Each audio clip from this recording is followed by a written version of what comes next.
Bonjour à tous, c'est Géraldine Granier dans Tout le monde est un génie, des interviews qui vous connectent à votre potentiel et qui vous invitent à l'utiliser pleinement.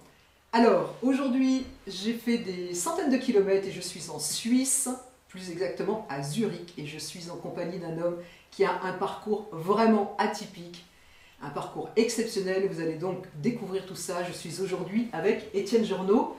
Étienne Journeau, bonjour. Bonjour. Peut-être pour commencer, et pour les personnes qui ne vous connaissent pas, est-ce que vous pourriez vous présenter en quelques mots? Ok. Je suis l'aîné d'une famille de 6 enfants, un père médecin, une mère infirmière. Et j'ai fait un apprentissage de droguiste. Et puis après, j'ai fait des études d'HEC à l'Université de Lausanne. Je suis le président d'une entreprise pharmaceutique et je suis aussi le président d'un journal de référence qui s'appelle la Neue Zürcher Zeitung. Très bien. Alors, j'ai 4 enfants. 4 enfants, très bien. Alors, moi, je voudrais vraiment vous remercier pour avoir accueilli rapidement en fait, ce rendez-vous, cette interview, et aussi pour me recevoir dans vos locaux. La première question que j'ai envie de vous poser, c'est, je vous ai rencontré en fait grâce à cette émission RTS Info, et franchement j'ai été vraiment émue. Je dois même vous dire que j'ai versé ma petite larme en écoutant votre témoignage et tout ce parcours en fait difficile dans votre enfance dû à la dyslexie. Et est-ce que vous pourriez un peu justement nous raconter comment vous êtes passé de cet apprentissage de droguiste à HEC? Je pense que ça commence plus tôt. D'abord, la dyslexie, c'est une affection ou une maladie, ou je ne sais pas quoi, ou un état qui était très méconnu quand j'étais un enfant, totalement méconnu. Et je présentais des symptômes bizarres, une attitude bizarre dans ma famille qui faisait que j'étais un enfant très spécial, l'aîné de 6 enfants, comme je l'ai dit tout à l'heure, avec un père médecin, une mère infirmière, donc des gens qui avaient l'habitude de poser des diagnostics ou d'être confrontés à des défis. Et moi, je représentais un défi qu'ils n'arrivaient pas à maîtriser. Et je me sentais incompris comme enfant. J'ai eu des difficultés scolaires terribles, alors que j'avais des frères et sœurs qui étaient tout à fait brillants à l'école. Moi, j'étais le petit mouton noir, et tous mes frères et sœurs plus jeunes que moi ont fait un parcours scolaire tout à fait normal, les écoles secondaires universitaires, et tandis que moi, je n'arrivais pas, et on ne comprenait pas pourquoi. Et quelque part, c'était terrible, parce que, maintenant je peux le dire, plus tard, maintenant que j'ai fait mon chemin, je ne devais pas être complètement bête, mais on me prenait pour quelqu'un de bête, et si on vous prend pour quelqu'un de bête quand vous n'êtes pas bête, c'est dur. Et c'était très dur, très difficile pour moi, et c'était très difficile pour mes parents, parce que mes parents voulaient le meilleur pour leur enfant, surtout leur premier enfant, donc on se pose des questions comme parents. Et donc j'ai eu un parcours jusqu'à l'âge de 15 ou 16 ans complètement chaotique. Mes parents ne savaient pas quoi faire de moi, ils m'ont trouvé une place d'apprentissage dans une droguerie. Comme j'étais quelqu'un de sociable, qui aimait le contact avec les gens, on m'a dit bah, il peut aller dans un magasin. Une droguerie, c'est un magasin où on vend des médicaments naturels, où on vend des produits cosmétiques ou de la peinture. Et là, c'était pas trop compliqué, et je pouvais avoir des contacts avec les gens, et ça a été un bon chemin. J'ai fait cet apprentissage. Au début, c'était extrêmement difficile. Puis tout d'un coup, il y a eu un déclic, on pourra peut-être en reparler tout à l'heure. Et puis, j'ai trouvé mon moyen de travailler, d'étudier dans le cadre de cet apprentissage. Puis tout d'un coup, à partir de l'âge de 17 ans, j'ai eu beaucoup moins de problèmes scolaires. J'ai fini mon apprentissage, et puis j'ai eu la chance de rentrer dans une entreprise dont je suis président maintenant depuis 23 ans. Je suis rentré tout en bas comme assistant, et puis là j'ai vu que je n'avais pas la bonne expérience pour m'imposer dans l'entreprise, me développer comme je voulais. Moi, j'ai Mhm. décidé de faire des études et puis j'ai choisi de faire HEC. Puis après, je suis retourné dans l'entreprise et puis je me suis développé dans l'entreprise. Puis un jour, mes dirigeants m'ont demandé de devenir leur président. Quelle histoire! Mais comment vous avez décidé en fait? C'est quoi le moment, le déclic qui vous fait décider de faire HEC? Pourquoi ce choix? Qu'est-ce qui se passe en fait dans, Bon, dans le jeune homme que vous étiez à je sais pas, 16-17 ans, c'est ça? Non, non, le HEC c'était à 25 ans. À 25 ans. Et là j'avais déjà une famille, j'avais 2 enfants. Non, mais le vrai déclic c'est pendant l'apprentissage. Qu'est-ce qui s'est passé à 17 ans. C'était la 2e année d'apprentissage. Pendant la première année, c'est très mal allé. Je cassais tout parce que j'ai appris aussi, c'est des choses que je ne savais pas, mais en fait, quand on est dyslexique, on a aussi des problèmes de coordination. Coordination.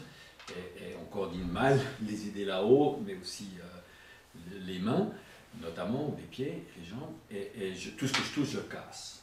Et quand vous travaillez dans une droguerie, vous avez des pots en porcelaine, des bouteilles, vous cassez tout. Vous transportez des bouteilles, vous les cassez. Et dans cette droguerie, j'étais le mouton noir aussi, comme à l'école. Et tout d'un coup, ça m'a révolté à ne plus pouvoir tenir. Et puis, un jour, je devais avoir 17 ans, il s'est trouvé que tous les employés, c'était une très grande droguerie, tous les employés étaient en vacances, sauf le patron et la patronne. Je me suis retrouvé avec ces deux qui étaient toujours très critiques à mon égard. Et tout d'un coup, j'ai vu qu'ils étaient confrontés à des problèmes insurmontables. Il y avait trop de clients dans la droguerie. Moi, on m'interdisait, comme je cassais tout, d'aller servir les clients. D'accord. Et un jour, je me suis dit, le magasin est plein de clients, j'y vais, sans leur demander. Et puis, je suis allé servir les clients. Et j'ai fait ça très bien. Et puis, les gens, le soir, les 2 patrons me disaient, mais t'es pas si bête. Et puis, on s'est retrouvés 2 semaines pendant les vacances des autres employés où j'étais tout le temps avec eux. Puis tout d'un coup, ils ont vu que j'étais pas si bête. Et puis, depuis ce jour-là, j'ai trouvé mon chemin. Et aussi à l'école, en apprentissage, on a des cours. Je me suis encouragé, j'ai trouvé ma méthode de travail. Et puis, depuis ce jour-là, ça marche. Et j'avais 17 ans, c'était en été de 1970. Et depuis ce jour-là, je me bats pour plus retourner à l'avant-été 1970. D'accord. Et puis, tout d'un coup, puis après, c'est extrêmement bien allé. Du mouton noir à l'école de dernière classe, je suis devenu le premier. Après, je suis arrivé dans la société qui m'occupe maintenant. Et puis, les gens ont vu que j'étais pas bête, et puis que j'étais bien. Et puis là, que j'étais pas mal en tout cas. Et puis là, j'ai vu que pour avoir des positions intéressantes, il fallait avoir fait des études universitaires. Moi, j'étais dans le sens des affaires, dans le retail. Je me sentais à l'aise en vendant ou en ayant des idées. Et puis HEC, c'était tout ça. Et ça m'a semblé logique. Donc, j'ai préparé un examen d'entrée à l'université. Et je suis rentré à HEC. Puis après, j'ai continué avec la même méthode. Et puis là, j'ai fini aussi premier. et avec ma méthode de travail. Puis après, je suis retourné dans la boîte. Et puis, on m'a tout de suite donné une société. Puis 2, puis 3. Puis, quelques années plus tard, on m'a donné le groupe. Quel parcours! Donc en fait, ce qui a été vraiment le déclic, si je vous ai bien compris, Monsieur Journeau, c'est... On m'a poussé dans un coin où c'était plus possible.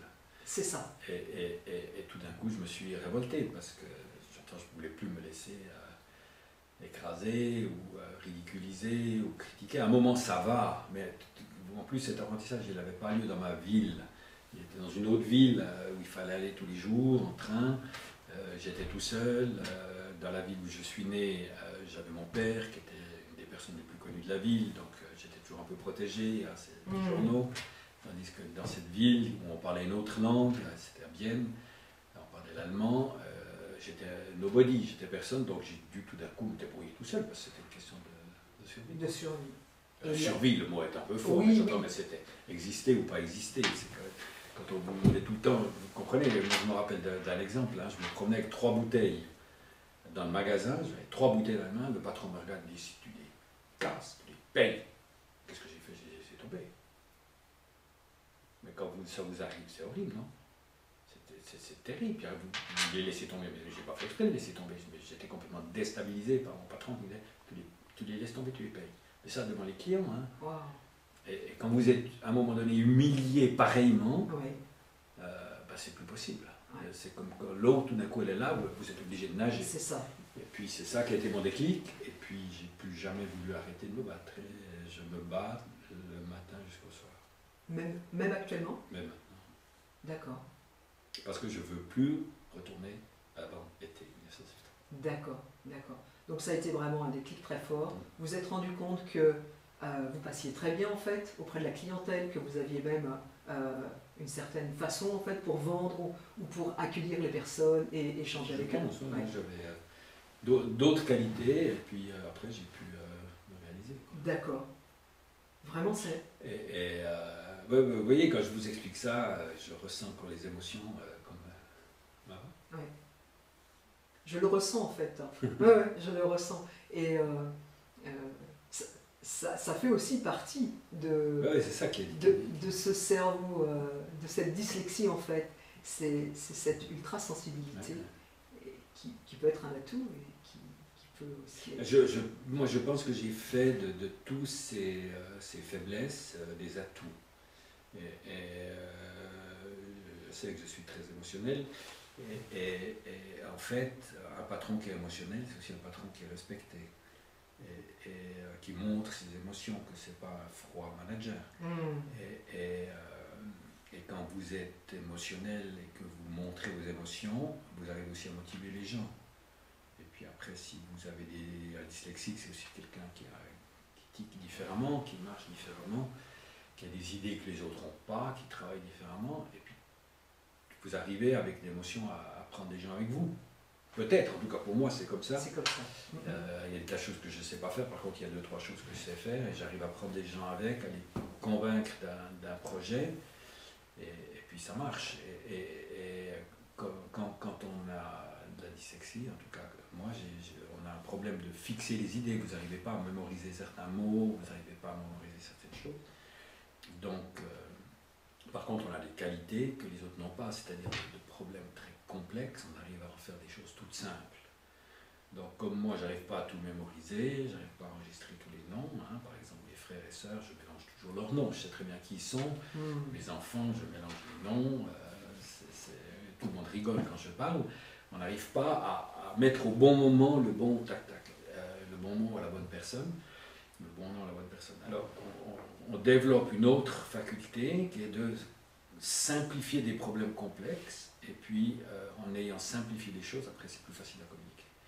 Donc, en ayant de cette faiblesse-là, j'ai fait un immense atout, parce qu'en fait, finalement, si vous voulez faire passer des messages, il faut les passer simples. Et ça, c'est la base. Donc, de cette faiblesse qui est de ne pas pouvoir mémoriser, enregistrer tout, j'en ai fait un atout qui me permet de faire passer mes messages simplement, de façon convaincante. C'est assez simple. Vous avez transformé les choses, en fait. Oui, on prend le problème sous l'autre angle. D'une faiblesse, on fait un atout. Mais maintenant, je l'explique. Sur le moment, je peux vous dire, j'ai rien compris. Ouais. C'est petit à petit que maintenant aussi, j'observe comment est-ce que je fonctionne, que mes faiblesses sont devenues des avantages, et puis ça me permet aussi d'expliquer. Et puis, si j'étais d'accord de répondre à vos questions, c'est parce que je pense que c'est une expérience que dont je veux faire profiter les autres, pour leur dire, mais on a l'impression d'être dans un trou, dans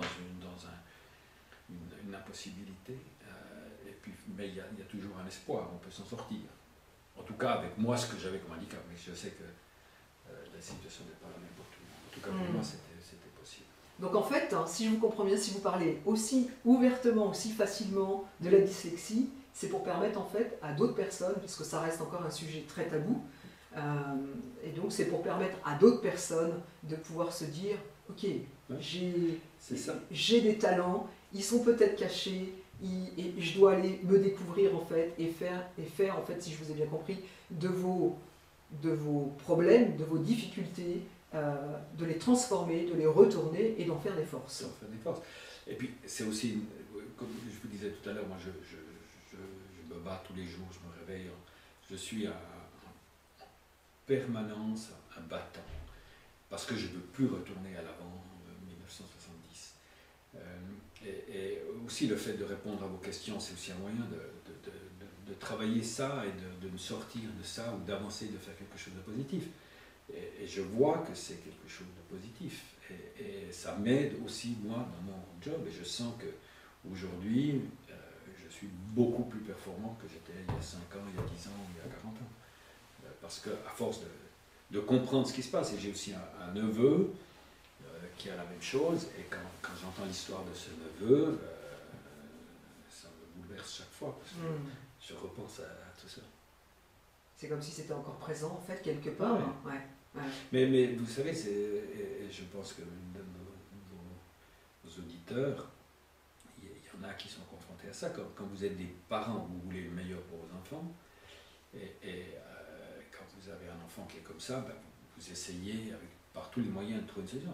Moi, on m'a passé par tous les psychologues, tous les psychiatres, tous les centres médico-sociaux imaginables. Et quand on vous passe d'un psychiatre à un psycho-machin, vous finissez par croire que vous êtes vraiment un con et que vous avez un problème. Donc, c'est comment vous en sortir. Alors, il y a différentes possibilités. Il y a des gens qui disent ah, puisque je suis un con, je me laisse aller, j'ai une excuse. C'est ça. Puis il y en a qui se révoltent. D'accord. Ouais. Et donc, quand vous dites que tous les jours encore aujourd'hui, vous vous levez et vous vous battez toute la journée, qu'est-ce que vous voulez dire précisément en fait, hein? J'ai toujours besoin de démontrer que je ne suis pas un con. D'accord. Et de me prouver, je veux toujours faire le mieux possible, j'ai toujours besoin de démontrer. D'accord. Et puis à force de démontrer, ben, ça marche. Quoi. Ça marche, ouais. Ça marche tellement bien qu'aujourd'hui vous êtes donc, si je ne me trompe pas, donc directeur exécutif de trois sociétés. D'un groupe de différentes sociétés. D'un groupe de différentes sociétés, donc il y a Vifor Pharma, où on est là aujourd'hui. Il y a une boîte de biotechnologie aux États-Unis. Ah, ça je ne savais pas. D'accord. Et puis la NZZ. Et puis la NZZ, alors c'est quelque chose de tout à fait d'autre. C'est le journal de référence en langue allemande, qui est aussi lu en Allemagne. Et là, c'est un journal qui a 238 ans d'existence.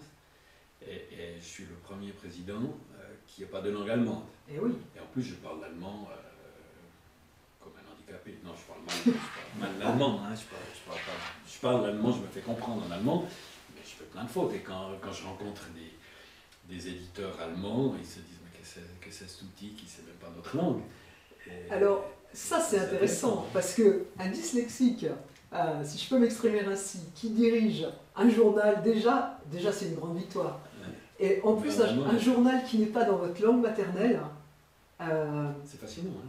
Je crois que ce qui est important de dire aussi pour les gens qui nous écoutent, c'est que la NZZ, donc journal de référence en Suisse, mais également au niveau international, puisque si je ne me trompe pas, fait partie des 10 premiers c'est un journal de la très, presse, très reconnu, de la presse internationale, hein, c'est ça. Et pour l'autre société donc, dans laquelle on est, Vifor Pharma, j'ai lu des choses extraordinaires, que les actions avaient multiplié par 40, c'est ça? 50 même. 50 en 20 ans. Et la question que j'aimerais vous poser, c'est quoi votre secret? C'est d'être tout à fait naturel, de faire confiance aux gens, et puis de dire ce qu'on pense, et de faire ce qu'on croit qui est le mieux possible. Et j'ai pas de recette. D'ailleurs, je ne sais rien faire d'autre que de sentir, de comprendre le marché et de faire confiance aux gens. Je fais confiance aux gens et ensemble on dit où on va aller et puis on y va. Puis on essaye d'y aller le mieux possible en faisant des fautes et puis en mettant... chaque fois qu'on fait une faute, on se le dit le plus vite possible pour avoir le temps encore de corriger et de contrôler. Donc, pardon, est-ce qu'on pourrait dire en fait que s'il y avait une recette d'Étienne Journeau, ça serait de sentir le marché, donc d'être à l'écoute à la fois du marché et à l'écoute des personnes avec qui vous travaillez en fait, qui travaillent avec vous? Je pense, alors ça c'est une question de philosophie de vie, moi je pense qu'il est essentiel d'écouter les gens. Et ce qui...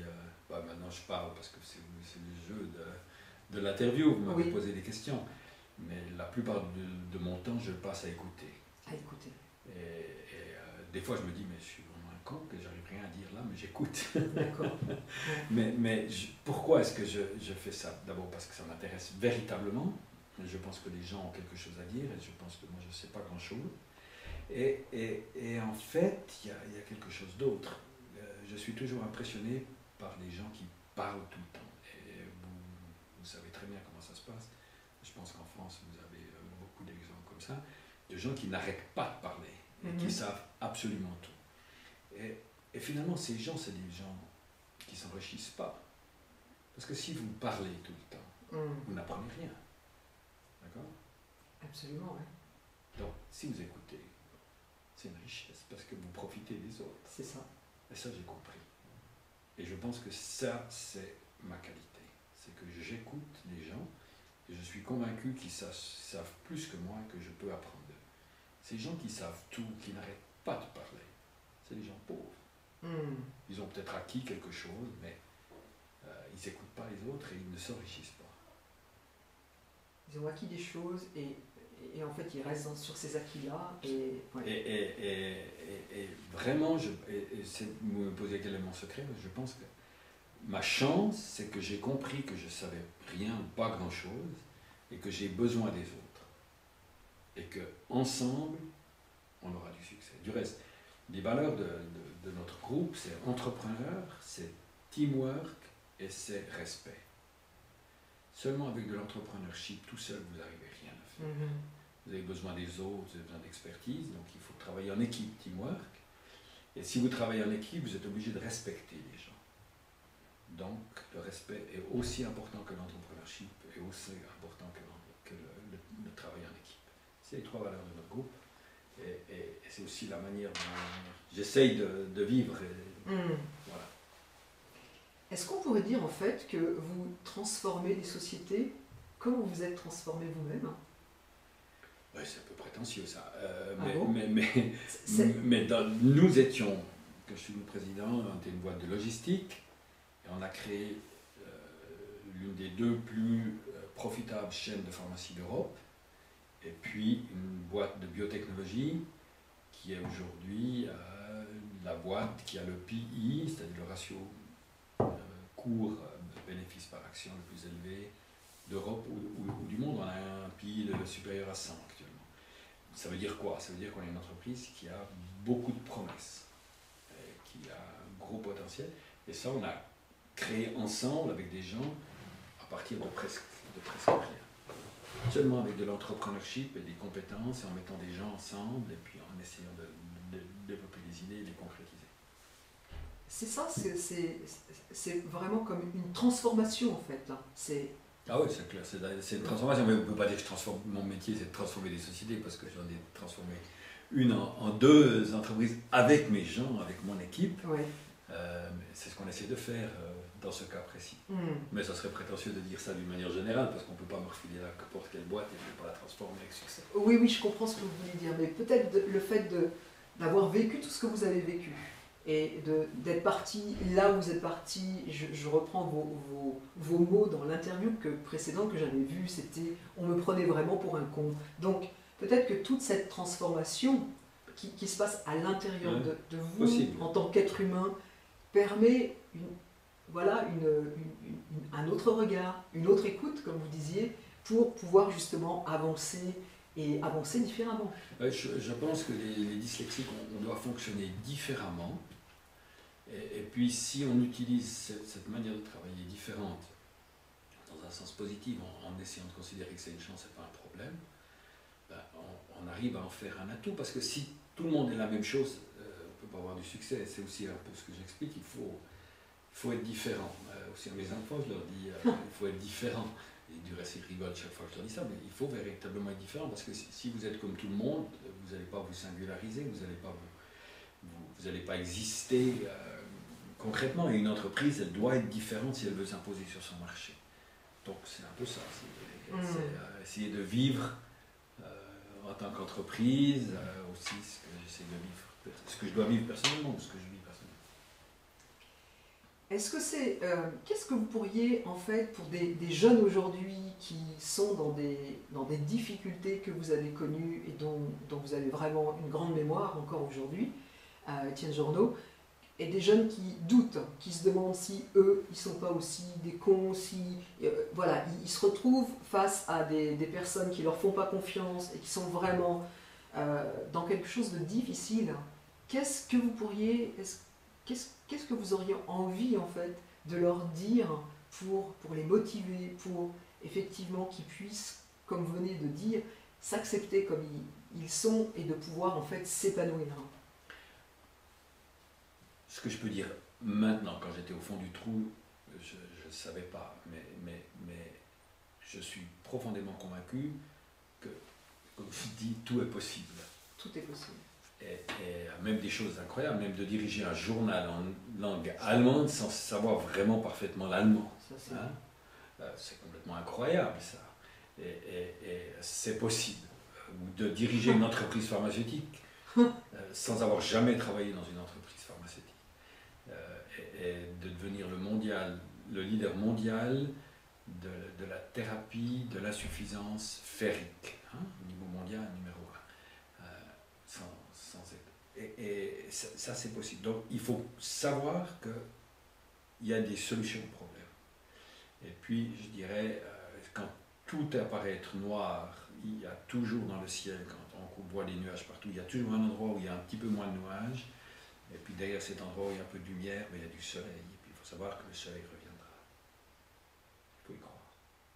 Tout le temps. Donc, vous êtes la preuve vivante que tout est possible, c'est ça, qu'on peut vous diriger un journal qui n'est pas dans votre langue maternelle, et du coup ça c'est possible. Et donc c'est de dire aux jeunes qui nous regardent qu'il y a forcément un coin de ciel bleu dans leur vie, et en fait ils doivent chercher ça. Exactement. Je rigole toujours quand je parle du ciel, c'est effectivement, il y a des gens, quand ils regardent le ciel, ils disent « Oh merde, il y a des nuages ». Je dis « Mais non, il y a un bout de ciel bleu ». Et il y a la conviction qu'il y aura un jour, ça sera à nouveau tout bleu avec le soleil. Et si on croit à ça, et au lieu de regarder les nuages et d'avoir peur de la pluie qui va tomber, mais on pense qu'il y aura le soleil qui va briller, alors c'est magnifique. Mais il faut le croire, il faut s'accrocher. Il y a des moments où c'est difficile, mais si on y croit, c'est bon.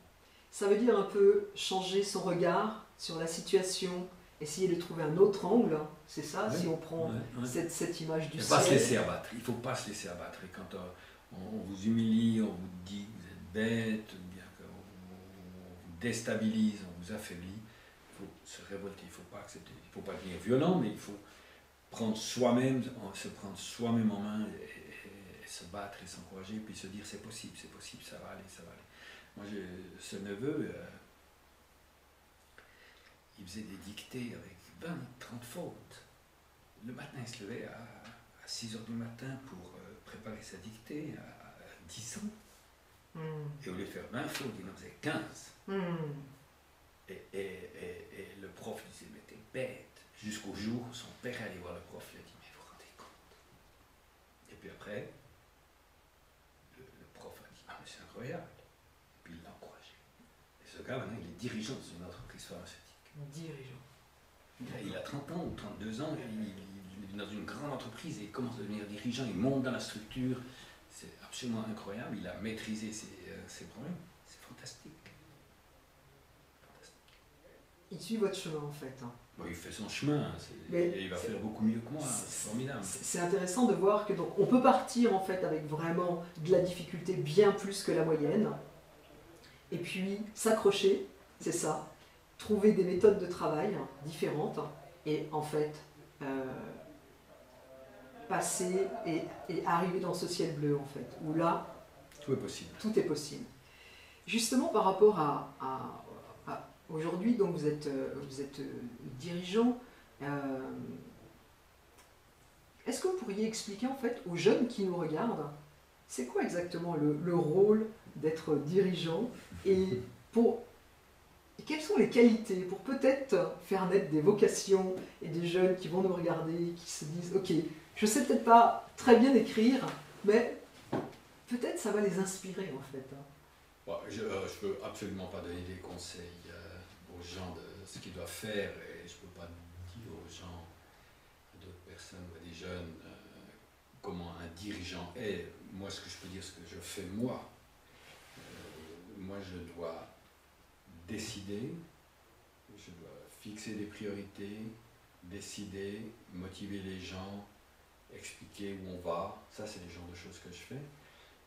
Et ce que je fais facilement, et j'observe que les gens en général ont énormément de peine, j'arrive à décider sans problème. Moi, je n'ai pas de problème de décider.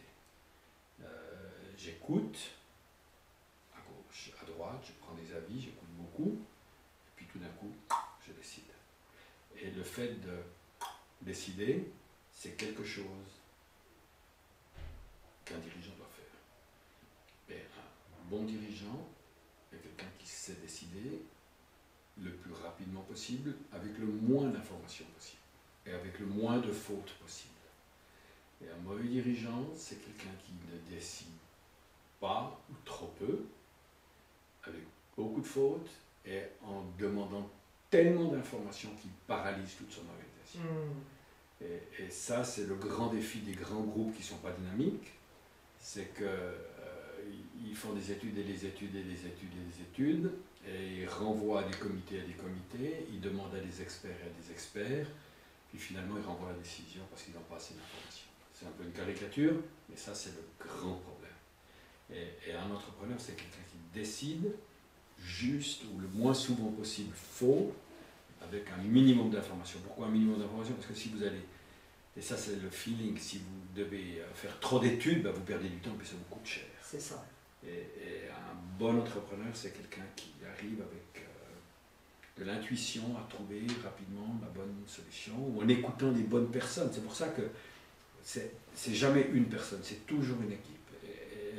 Chez nous, c'est véritablement tout ce qu'on a créé, c'est des équipes qui ont apporté leur contribution. Puis moi, la seule chose que j'ai su faire, c'est d'appuyer sur le bon bouton avec un minimum de retard. Voilà ce que c'est le rôle des dirigeants aujourd'hui. D'accord. Donc on retrouve l'écoute, on retrouve l'équipe, c'est ça. Ah ouais, c'est clair. Et aussi cette... Et le respect. Vous voyez, si vous ne pensez pas que la personne qui est en face de vous a quelque chose à vous dire, c'est-à-dire si vous pensez que c'est quelqu'un de pas intéressant, vous ne le respectez pas. Par contre, si vous considérez qu'elle a un message, que vous l'écoutez en écoutant vraiment, pas en la laissant... Vous savez, il y a des tas de gens qui parlent, donc ils écoutent les autres, mais ils écoutent en fait pour attendre le moment où vous allez faire une petite pause pour respirer, puis après qu'est-ce qu'ils font? Ils sautent dedans et ils vous laissent plus et ils racontent leur histoire sans arrêt. Ça, c'est pas de l'écoute active. L'écoute active, c'est vraiment de penser que l'autre a quelque chose à vous dire, et vous essayez d'aller chercher les bonnes informations, puis vous prenez ces informations, puis elles sont des pièces du puzzle dont vous avez besoin pour faire avancer votre bateau. Ça, c'est le respect de la personne qui est en face de vous qui a quelque chose à vous dire. Ça, c'est important. Donc c'est vraiment de l'écoute active et voir, en fait, vraiment écouter et s'intéresser. S'intéresser à ce que la personne qui est en face de vous a à vous dire. Est-ce qu'aujourd'hui, vous avez encore des difficultés dues à la dyslexie et si oui, en fait, comment vous les dépassez, comment vous gérez ça? Alors, j'en ai tous les jours. Tous les jours. Sans arrêt. Alors déjà, le fait des mots et des noms, que j'utilise pas les beaux mots aux bonnes choses, tous les gens qui travaillent avec moi, ils savent très bien que si je dis un mot, ça peut être faux. Donc ils sont toujours à l'écoute de savoir qu'est-ce qu'il a voulu dire. Donc, et puis après ils disent, mais tu as voulu dire ça. Je dis, ouais, j'ai voulu dire ça. Ah, j'ai dit quoi? Ah bon. Donc c'est très important pour moi de travailler toujours avec des gens avec qui j'ai confiance, où on se respecte mutuellement. Et puis, je sais toujours que je peux avoir utilisé le mauvais mot. D'accord? Et donc, ça, c'est vraiment un problème. Donc, qu'est-ce que je fais quand j'ai des conférences? Et là, je ne peux pas me permettre, quand je préside en allemand une assemblée générale devant 1000 personnes, je ne dois pas me tromper. Donc là, je suis clairement, j'ai mes mots-clés, et là, je ne me trompe pas. Et si jamais je me trompe, mon secrétaire général me dira, puis je me corrige. Donc il y a des moments où je ne peux pas me permettre, mais si je veux être vraiment créatif, je dois pouvoir me laisser aller. Donc ça, c'est un exemple de problème auquel je suis confronté. D'autre part, le grand problème pour moi, c'est de ne pas avoir le bon mot qui vient au bon moment. Il y a vraiment, tous les jours, je ne trouve pas le mot que j'aimerais utiliser pour désigner quelque chose. Et je ne peux pas tout le temps dire je ne sais pas parce que ça ne va pas. Donc je dois trouver un moyen de faire passer mon message sans dire le mot. Ou bien j'ai des trucs mémotechniques pour retrouver les mots clés dont j'ai besoin. D'accord. Et à l'inverse... Et puis, quand j'écris, je dois toujours faire attention parce qu'il manque des mots dans mes phrases. D'accord. Ou bien il y a des mots où les lettres sont pas au bon endroit. Bon, maintenant, avec l'ordinateur, ça vient en rouge, donc j'arrive à les corriger. Oui. Mais ce qui m'étonne toujours, c'est quand je relis un jour après, je vois, mais là, il manque un mot. Et ça arrive toujours. D'accord. Bon, c'est une question de discipline, donc je relis tout le temps, mais quand je dois préparer des exposés, c'est quelque chose que je fais longtemps à l'avance. Et puis je relis, je résume, etc. C'est une très grande discipline. Là, j'arrive aussi, c'est ça qui est extraordinaire, c'est que quand on est conscient de ça, on peut aussi s'améliorer. Et par exemple, autrefois, je ne pouvais pas préparer des exposés sans avoir tout bien écrit. Maintenant, j'arrive à faire des conférences avec 4 mots sur la table, 5 mots. D'accord. Et j'arrive à me débrouiller très bien. Donc, c'est ça qui est aussi formidable, c'est qu'il y a des gens qui disent « Ah, à partir d'un certain âge, j'y baisse ». Moi, j'ai l'impression que je progresse tout le temps. Ah, c'est super. Et donc, c'est encourageant. Oui. Puis voilà, puis ça motive. Donc, oui, je suis confronté tous les jours au problème de la dyslexie. Et les atouts de la dyslexie, comment vous les utilisez? Est-ce qu'il y en a tous les jours aussi? Et si oui, comment vous les utilisez? Le meilleur exemple, je crois, c'est qu'on a la difficulté à mémoriser ou à fixer des choses, en tout cas dans mon cas. Donc, et on doit tout simplifier. Donc moi, ce que je fais pour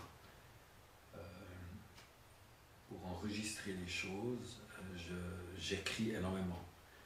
Et je suis très habile avec mon ordinateur, donc chaque fois que j'ai une idée, ce matin par exemple j'avais une séance avec la direction générale, je me suis préparé, je voulais faire passer un certain nombre de messages très importants, on avait 3 heures de discussion sur les valeurs et des choses comme ça, c'était pas des projets spécifiques, mais c'était plutôt comment conduire, fixer les priorités, valeurs, etc. Et c'est quelque chose que j'ai préparé pendant plusieurs jours à l'avance, 2-3 semaines. J'écris tout sur mon ordinateur, puis je simplifie, je relis, retravaille, je le montre à 2-3 personnes, et puis il me challenge là-dessus. Donc c'est un processus qui va dans le sens d'essayer toujours de faire les choses plus simples, un truc complexe, de le simplifier, puis d'essayer de le résumer d'une façon la plus courte possible et la plus claire possible. Et ça me permet après de le fixer dans ma tête, mais ça me permet aussi de l'expliquer. Du moment que j'arrive à le fixer dans ma tête, c'est simple. Je dis toujours que je ne suis pas très intelligent, il faut que les choses soient simples. Donc les choses complexes, je les simplifie, je les enregistre, puis les ayant enregistrées, je peux les expliquer. Et comme c'est expliqué simplement pour que moi, pas très intelligent, je comprenne, les autres comprennent. D'accord. Et ça marche. Et finalement, la communication, c'est essentiel si on veut conduire quelque chose, une entreprise, des gens. C'est ça. Donc ça vous demande beaucoup de travail. Énorme. Donc vous écrivez tout, vous préparez et longtemps à l'avance, c'est ça? Ouais. Et puis j'ai développé, ça c'est aussi intéressant parce que c'est peut-être pour des parents ou des enfants. Je me rappelle très bien, on disait toujours Étienne, il a la tête dans les étoiles, la tête dans la lune. Il n'écoute pas, il est distrait, il n'est pas concentré, il n'arrive pas à se concentrer. Ça, c'est ce que j'ai entendu toute mon enfance. Et depuis cet été 1970, je suis un gars qui arrive à se concentrer d'une façon absolument incroyable. Et par exemple, c'est très choquant à la maison. J'ai aussi un bureau à la maison, et quand je travaille, je je fais ce que vous avez décrit, ce que je vous ai expliqué, je suis incroyablement concentré. Et je suis là, complètement absorbé par ce que je fais, et ma femme ou mes enfants rentrent, et je les regarde, paraît-il, avec une méchanceté, mais que ça leur fait peur. Je me retourne comme si je me dérangeais, et effectivement, il me dérange parce que je suis dans mon monde, isolé pour pouvoir enregistrer là. Alors, c'est pas très agréable pour eux, mais c'est une efficacité très impressionnante. C'est que j'arrive à résumer des trucs complexes à des choses simples. Et ça, c'est ma méthode de travail. Et ça, par exemple, c'est quelque chose que je ne comprenais pas.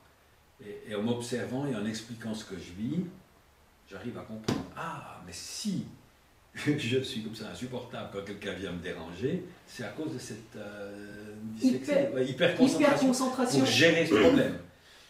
Et pour fixer les choses dans ma petite tête, je dois me concentrer. Donc c'est vraiment intéressant. En fait, on disait de vous que vous étiez toujours dans la lune, pas concentré, etc. En fait, vous montrez que vous pouvez avoir une hyper concentration et que c'est comme ça en fait que vous arrivez à travailler, à pouvoir réduire les choses, c'est ça. Mais voyez ça, c'est quand même fondamentalement encourageant et impressionnant. Dans les livres d'or que ma mère faisait, avec tous les problèmes qu'elle avait avec moi, elle a tout écrit, c'est toujours marqué ça, que j'étais distrait, qu'on n'arrivait pas à me gérer à l'école, je pensais à autre chose, je regardais par la fenêtre, j'étais un véritable problème. Et maintenant, il n'y a personne qui est aussi concentré que moi. Et c'est la même personne. Simplement, j'ai trouvé la clé à mon problème. Donc ça, c'est quand même un message qui est encourageant. Ça, c'est le soleil ou la petite lumière dans les nuages. Absolument. C'est possible.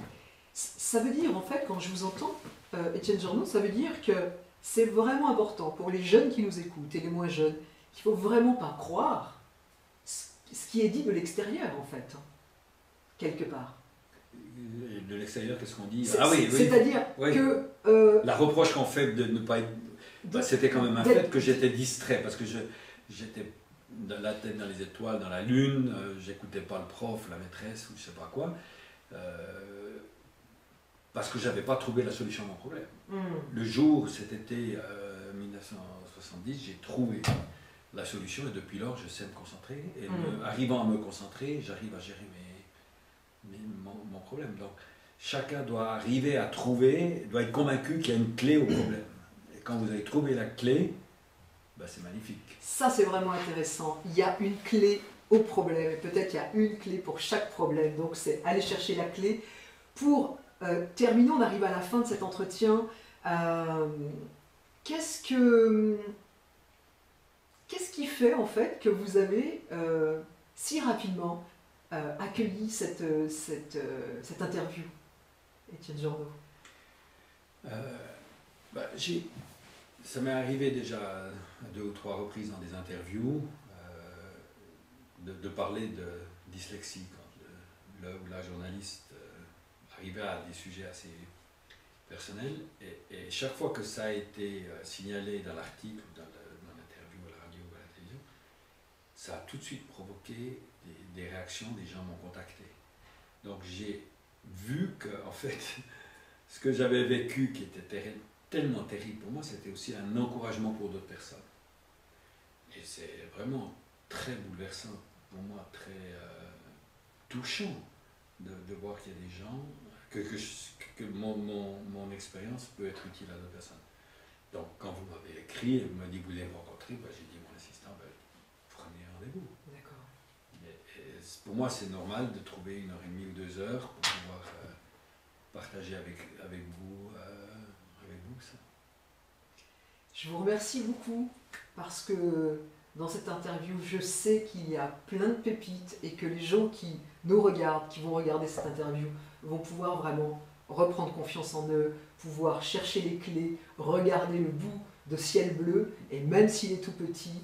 Et vraiment, bravo pour votre parcours et pour votre détermination. Je ne vous promets pas que je vais recevoir tous vos auditeurs. 2 heures, parce que je ne pourrais pas. Mais, bien sûr, oui, bien sûr. En tout cas, j'étais volontiers à votre disposition. Merci beaucoup en tout cas.